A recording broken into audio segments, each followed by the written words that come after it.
وانا فاتح كم كبير دلوقتي من التابات، يعني تقريبا لعدد كبير من المشاريع، لان زي ما انتم متعودين بنسيب نفسنا للشرح زي ما بيقولوا كده، وبنبدا نتنقل ما بين الحاجات اللي محتاجينها. في بس ملحوظه مهمه لازم تكون عارفها قبل ما تبدا تشغل اي ادز في موضوع الاسكاد ده، موضوع الاعلانات قصدي. عندك حاجه بيكون اسمها اسكاد نتورك، ممكن ان انت تحاول تبقى تسيرش عنها عشان تعرف ايه هي والكلام ده، بس انا هديك الاول ملخص سريع ايه هو الاسكاد نتورك. اول حاجه احنا عندنا اصلا تولز كتير هنبدا نستعملها، حاجات زي ابس فلاير، وحاجه زي ادجاست، وحاجه زي سنجلر. دول اشهر ثلاثه واشهر اثنين تحديدا، ادجاست وابس فلاير، وزي ما قلت في مقدمه الفيديو خلينا في ادجاست. تمام كده؟ بس تقريبا كلهم حرفيا بجد كلهم نفس الكونسبت بالظبط. انت فعليا لو فاهم تول واحده بس فانت هتكون قادر على التعامل مع جميع التولز الثانيه، لان فيهم نفس الماتريكس ونفس آلية العمل. بالنسبه لموضوع بقى السكاد نتورك، فده معيار عملته شركه ابل عشان تكون محافظه على خصوصيه المستخدمين مع معايير الخصوصيه الصارمه اللي هم بيعملوها. طيب هل معنى كده ان اندرويد ما فيهوش خصوصيه؟ لا، هو فيه، بس الفكره ان جوجل بتتبع اساليب مختلفه شويه في الامور الخاصه بالخصوصيه والكلام ده. الحاجه اللي بعد كده زي ما قلت سيرش على موضوع السكاد نتورك عشان تبدا تعرفه. بس هنا بعد ما انت ممكن توقف الفيديو تعمل سيرش، بعد ما انت عملت السيرش بتاعك دلوقتي وجيت لي، هل معنى كده ان انا لازم دايما لما اجي اعمل كامبين اختار اوبشن السكاد او السكان؟ لا، باختصار شديد يعني. تمام، ودي معلومه يعني مؤكده من كل البلاتفورم، مش دايما انت هتحتاج انك تفعل الاوبشن ده. على فكره عادي جدا تطلع بكامبين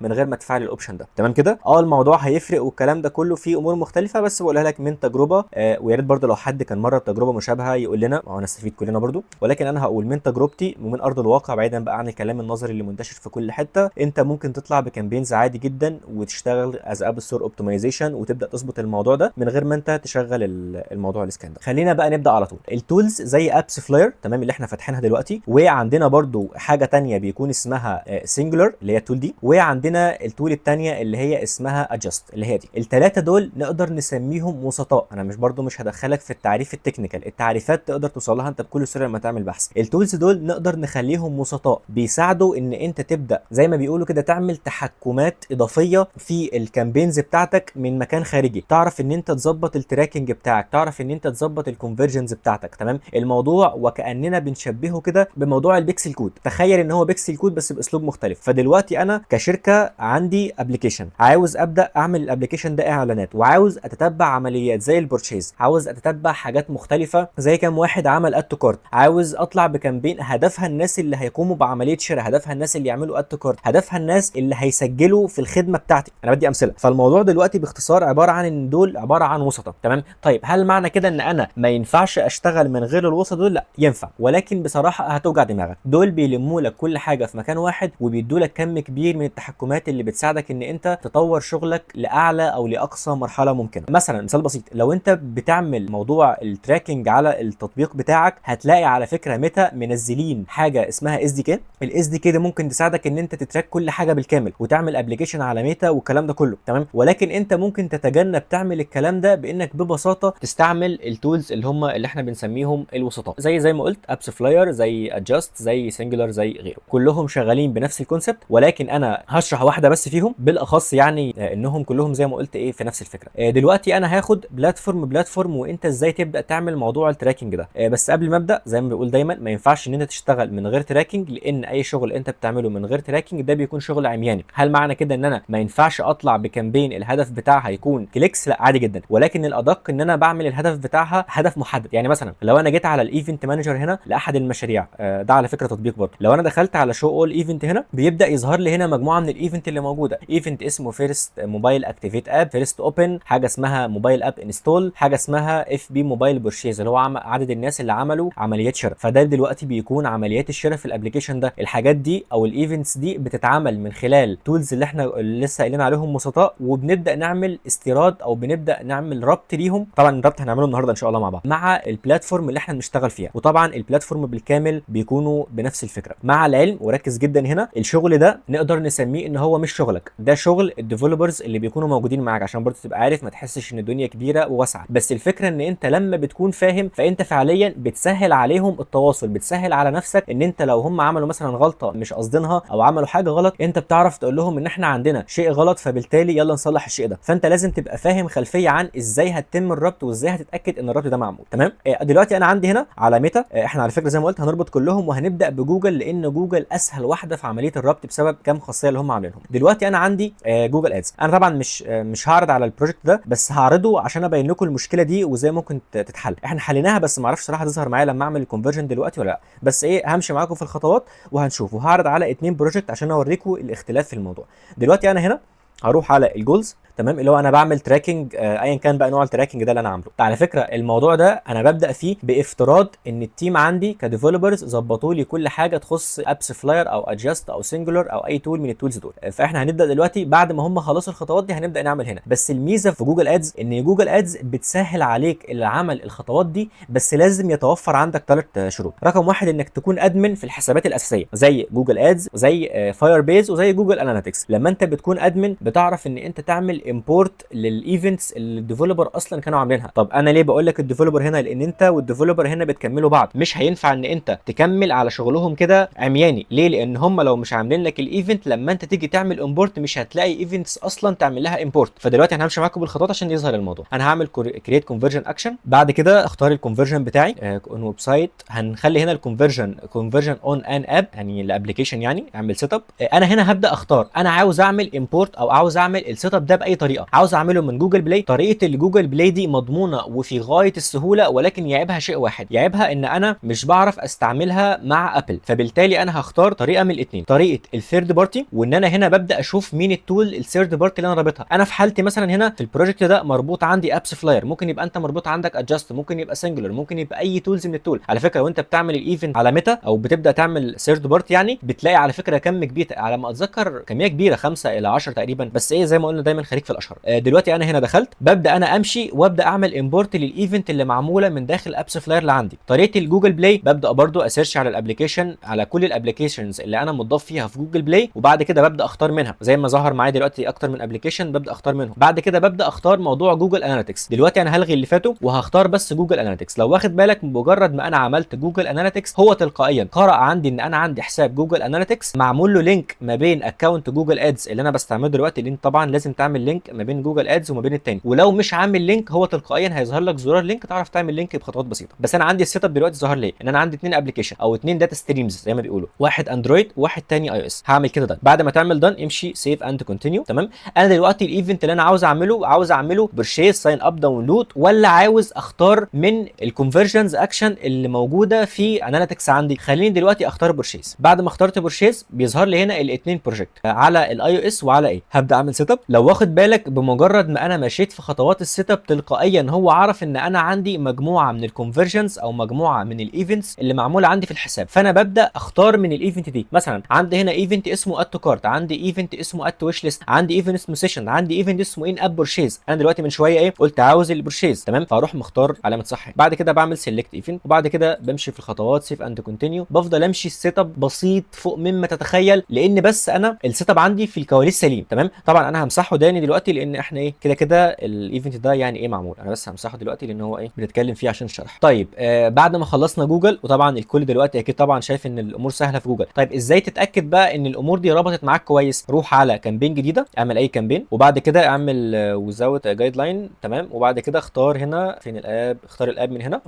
بعد كده وانت بتمشي في سيت اب الكامبين، على فكره انا في الفيديوز بحاول اخاطب الناس اللي هم بالفعل عندهم خلفيه. انا مش بقول لك ازاي تعمل كامبين لان المفترض ان انت عارف ازاي تعمل كامبين، ولكن خليني ممكن ابقى اعملها في سلسله لاحقه، لان قدر الامكان انا بحاول اعمل الحاجات اللي انت يعني ايه ممكن قد يصعب عليك فهمها او ان انت تلاقيها في مكان واحد. فان شاء الله هنغطي الحاجات دي كلها. انا هنا هبدا اختار اب انستولز ولا اب انجيجمنت ولا ريجستريشن، ما علينا منها دي تبع اندرويد مالناش دعوه بيها لو انت عاوز تعمل تسجيل مسبق والكلام ده. فانا خليني عاوز اعمل اب انستول، بنزل تحت هنا ببدا اختار انا عاوز اندرويد ولا اي اس. اخترت اندرويد. بمجرد ما انا بلمس بالماوس هنا لازم يطلع لك الابلكيشن اللي انت رابطه. بص كده لما انا اعمل كده، بص ظهر لي الابلكيشن اهو وعملت له ربط. تمام. لو ما ظهرلكش او ظهر لك علامه بلون احمر ان انت مش شغال يبقى انت كده عندك مشكله، طبعا على ابل وعلى اي او اس. احنا كده خلصنا جوجل، وزي ما انتم شايفين الموضوع بسيط جدا. في بعض حسابات جوجل ادز الثانيه الموضوع فيها ممكن يطلع لك بشكل مختلف، زي مثلا الحساب ده. شوف كده انا همشي دلوقتي معاكم في السيت اب، هعمل كونفرجن، هختار هنا اب ان هو ابلكيشن، يعني هختار من هنا الطريقه اللي انا عاوز استعملها، مثلا جوجل اناليتكس فور بروبرتيز زي فاير بيز. بص كده بمجرد ما بتوصل للمرحله دي بتلاقيه ظهر لك جميع الايفنتس اللي موجوده سواء على اي او اس قصدي وسواء على اندرويد. بتبدا انت بقى تاخد الايفنتس دي تحددهم او سيلكت اول براحتك بقى انت عاوز تعمل ايه. بعد كده بتعمل على امبورت اند كونتينيو، بيمشي معاك الموضوع في السيت اب عشان تعرف ان انت ايه تخلص الخطوات بتاعتك والكلام ده كله. تمام كده، الغي بقى الكلام ده ونرجع بقى نروح على بلاتفورم تاني. دلوقتي خلصنا بلاتفورم. طيب في حاجه بقى لازم نعملها الاول قبل كل شيء. دلوقتي انا كواحد شغال عاوز اتاكد ان الايفنتس دي اللي الديفلوبر عملوها ما سمعتش معايا. في واحده من اكبر الغلطات اللي ممكن بعض الديفلوبر ينساها، هو ان زي ما بيقولوا كده سميها ملنكش الايفنتس ببعضها. طيب معنى ايه الكلام ده؟ دلوقتي انا لو بتكلم على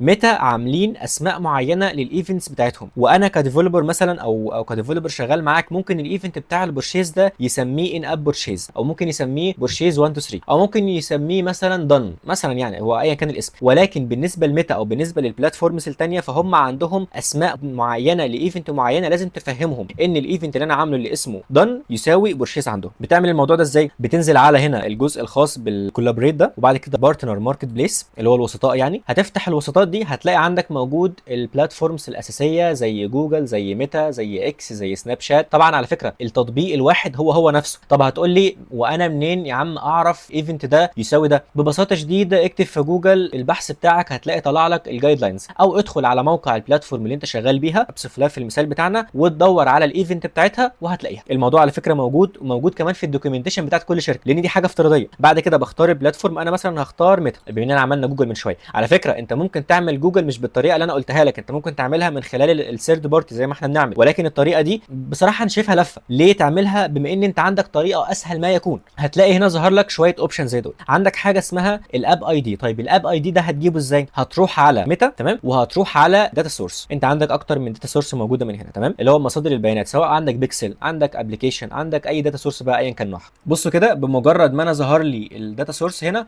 ظهر معايا الاي دي، فانا ببساطه شديده ببدا اختار الاي دي ده اللي هو هنا، وببدا اخد الاي دي ده من هنا ببدا احطه هناك. طبعا ظاهر عندك هنا شويه تحليلات والكلام ده كله، دي طبعا تحليلات بتظهر لك بمجرد ما انت بتعمل كونكت. طيب ازاي اصلا تعمل تطبيق على ميتا؟ ممكن اخلي لها فيديو تاني لان هي صراحه سهله، فممكن اعمل لها فيديو تاني عشان بس ايه مش عاوز اطلع من الحته اللي انا عاوز افوكس عليها النهارده تمام. فبتيجي هنا بتحط الاي دي، بعد ما تحط الاي دي تنزل هنا بتلاقي حاجه عندك انستول اتريبيوشن. طيب من غير ما ادخلك في تفاصيل تكنيكال كتير، الموضوع ده باختصار عباره عن ايه؟ دلوقتي انا عندي مستخدم ممكن يكون شاف اعلاني النهارده، شافه بس ما عملش كليك او عمل كليك ولكنه ما عملش انستول، وبعد يومين ثلاثه خطر في باله اسم الابلكيشن بتاعي فقرر ان هو يروح يبحث عنه. ركز هنا، هو بحث عنه بشكل يدوي، فبمجرد ما هو بيروح بيبحث عنه بشكل يدوي معنى كده الانستول اتريبيوشن هو انت ايه عاوز تقيس المده او النافذه دي تفضل مفتوحه لحد امتى، اللي هو الشخص ده عاوز تقيسه كداونلود تابعه او كعمليه شراء تابعه للكامبين دي او تابعه للاتريبيوشن اللي انا عامله ولا لا. ده باختصار الموضوع يعني. هل في بيست براكتس معينه؟ لا، الموضوع يرجع لك انت على حسب عاوز تقيس ازاي. في بعض الناس زيي بحب اسيبها على اخر حاجه ممكنه عشان اقيس على مدى بعيد اطول. في ناس لا، في ناس بالنسبه لهم على حسب البلان بتاعته والكلام ده عاملها على يومين 3 4 5 وهكذا. بعد كده انزل هنا لو انت حابب تفعل الري انستول اتريبيوشن. انا بالنسبه لي صراحه ما تلزمنيش خالص، وري انجيجمنت برده مش محتاجها، لو احتجتها لاحقا بكل بساطه هدخل افعلها تمام.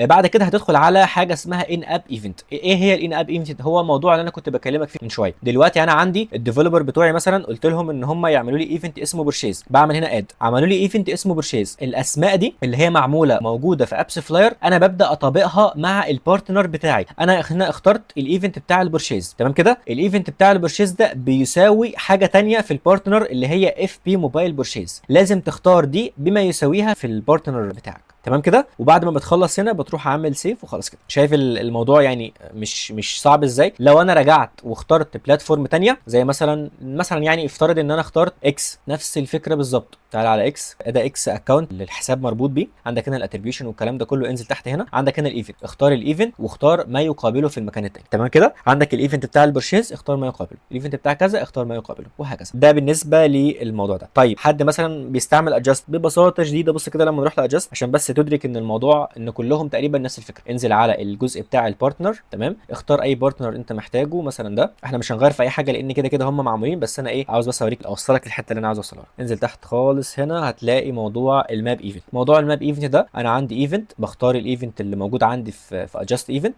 تمام، وبعد كده بختار الايفنت المساوي ليه في المكان الثاني او للبلاتفورم. انا اخترت فيسبوك ايه عندها ايفنت نفس ما انا عملت من شويه على ابس فلاير. بص لو واخد بالك ايه اف بي موبايل بورشيز لو دورنا هنا هنلاقيه. لحظه بص كده اهو، اف بي موبايل بورشيز، لو انت تفتكر كان نفس اللي موجود في التطبيق الثاني، مع العلم ده تطبيق اصلا وده واحد ثاني اصلا، بس انا حبيت افتحهم كلهم عشان بس اوصل لك فكره ان كلهم شغالين بنفس المبدا يعني. عندك لو رحت السنجلر اللي هو التول الثالثه، روح على موضوع البارتنر، تعال على البارتنر كونفيجريشن، اختار هنا الابلكيشن اللي انت ضايفه، وهنا تقدر تختار البلاتفورم زي فيسبوك. بعد كده مثلا اختار على، هجيب تعديل عشان بس اجيب الحاجات اللي موجوده، انزل تحت خالص هتلاقي هنا ظاهر لك نفس السيت اب بالظبط، يعني ان اب ايفنت، بتبدا هنا تطابق ما بين دي وما بين دي. انا عندي ايفنت اسمه بورشيز بيساويه ميتا في ميتا ايه او فيسبوك ايه، اف بي موبايل بورشيز، بس كده الموضوع بالبساطه دي. طبعا الكلام ده كله لازم تبقى منسق مع الديفلوبر ان هو يبدا يعمله لك. لو ما ظهرلكش ايفنت في المكان المطلوب فده معناه ان انت الديفلوبر لسه ما عملكش الايفنت ده، بتروح بقى تكلمه. ومع العلم اهم حاجه تحاول تخلي بالك منها ان انت تخلي الديفلوبر يسمع لك القيمه او الفاليو بتاعه عمليات الشراء لو انت بتشتغل بورشيز. الموضوع ده مهم جدا. ليه؟ لان انت مش هتعرف تشغل كامبين ار او اي اس او روز زي ما بنسميه اختصار يعني، الا وانت مفعل عندك موضوع الفاليو. موضوع الفاليو ده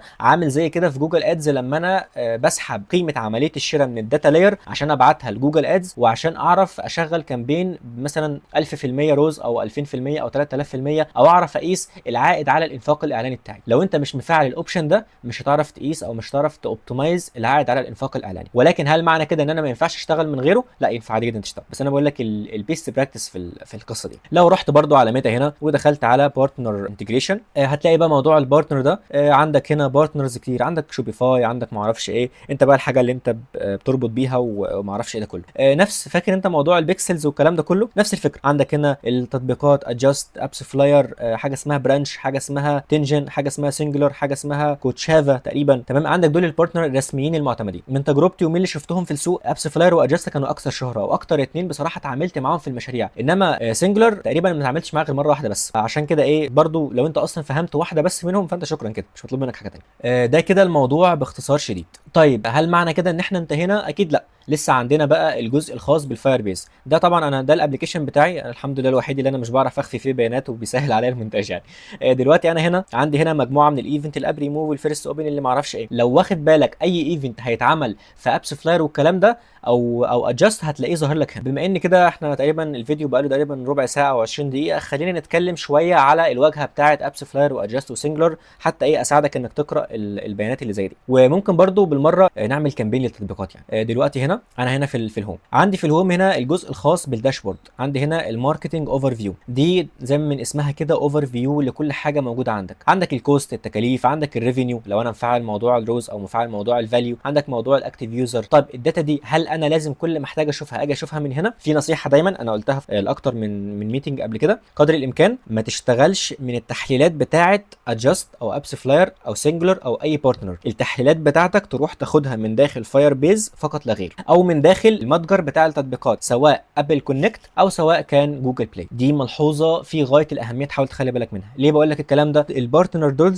في اوقات كتير بتلاحظ ان انت عندك هامش خطا ممكن يوصل ل 10 15 20% في بعض الحالات. هامش الخطا ده هامش خطا في قراءه كميه، يعني بتلاحظ ان عندك كميه الارقام او الداتا اللي موجوده مش بتطابق 100% الارقام اللي موجوده عندك في البلاتفورم. فعشان كده الارقام الدقيقه 100% خدها من البلاتفورم نفسها، ابل ستور، جوجل بلاي، وعندك فاير بيز او اناليتكس، دول بيقيسوا الداتا ايه بشكل كامل. ولكن هل نسبه الخطا دي دايما بتكون موجوده؟ لا، انت طبعا قيسها، شوفها من هنا كام ومن هنا كام وابدا وزن الموضوع. لكن انا بقول لك يعني هتلاحظ ان هامش الخطا ده مش معناها كمان ان انت عندك مشكله، هو في هامش خطا لازم يكون طبيعي. عندك هنا موضوع البرفورمانس اناليسيز، موضوع التحليلات بشكل عام، الاتريبيوشن انستولز، الكوست اوف انستولز، كوست بير انستول، الريفينيو، تحليلات بقى عايش فيها براحتك خالص. عندك موضوع الاكتيفيتي فيو اللي هو النشاطات بتاعه المستخدمين، الديلي اكتيف يوزر، المونثلي اكتيف يوزر. لو الناس اللي سمعوا معانا الفيديوهات اللي فاتت في الاب ستور اوبتمايزيشن لما اتكلمنا عن الواجهه بتاعه ابل وجوجل، نفس الكلام اهو موجود هنا، واخد بالك؟ ما فرقش كتير، هتروح تشوفه من هنا او تشوفه من هنا. تمام. عندك اللايت اوفر فيو، ملخص لنتائج الايفنت برضو اللي الناس عملتها في الابلكيشن. لو واخد بالك هنا الواجهه دي كام الايفنت دول، هم الكام ايفنت اللي موجودين في اناليتكس. طبعا مش قصدي هم اللي هم دول، لا، هم بالابلكيشن ده لو انا فتحته على فاير بيز، انا بس فاتح بتاعي عشان بس ما اضطرش ان انا اخبي داتا. عندك بقى باقي الكلام ده كله عيش فيهم بقى، عندك الاناليسيز، عندك السكان نتورك اوفر فيو قصدي، لو انت عامل كامبين على موضوع ومستعمل فيها الاسكان،